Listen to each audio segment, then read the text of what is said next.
Bienvenue au musée des Beaux-Arts d'Orléans. Nous sommes ici au deuxième étage du musée et je voudrais vous présenter une œuvre très ancienne qui a été peinte par Ferdinand Paul et le titre est Vénus et Adonis. Alors qui est Vénus? Vénus, c'est une déesse, c'est la déesse de l'amour. Elle est ici. Et Adonis, c'est un prince et, dit-on, il est d'une extrême beauté. Le peintre a placé les deux personnages dans une forêt, au pied d'un arbre. Ils se regardent tendrement parce qu'ils sont très amoureux. Et Vénus est allée ramasser quelques fleurs dans la forêt et en a fait une couronne qu'elle s'apprête à poser sur la tête d'Adonis. Ici, sur la gauche, deux colombes. Ce sont des oiseaux qui accompagnent souvent la déesse. Sur la droite, deux chiens. Ce sont les chiens d'Adonis, les chiens avec lesquels il part à la chasse. Sur un des deux chiens, on aperçoit un petit ange.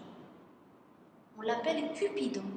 C'est l'ange de l'amour, celui qui lance des flèches dans le cœur des jeunes filles et des jeunes garçons et qui ensuite tombe amoureux. Dans ce tableau, il fait un peu sombre. La nuit va bientôt tomber. Ça donne une atmosphère un petit peu mystérieuse et un peu inquiétante. D'ailleurs, cette histoire ne va pas très bien se terminer. Adonis a décidé qu'il irait chasser. Vénus n'est pas très rassurée, la nuit va bientôt tomber. Alors elle tente de le garder près d'elle. Adonis est têtu et il va quand même partir. Malheureusement, dans la nuit, il va rencontrer un animal sauvage, un sanglier.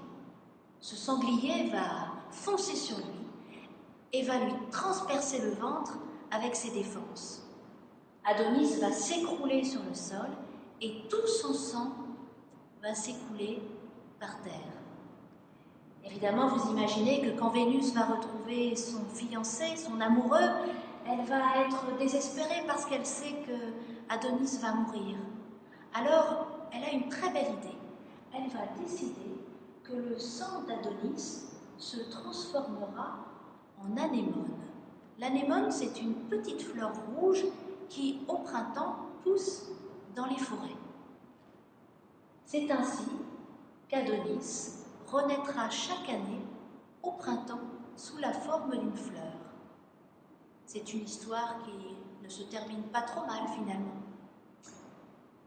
Voilà, j'espère que cette histoire vous a plu et que vous pourrez vous aussi en inventer d'autres.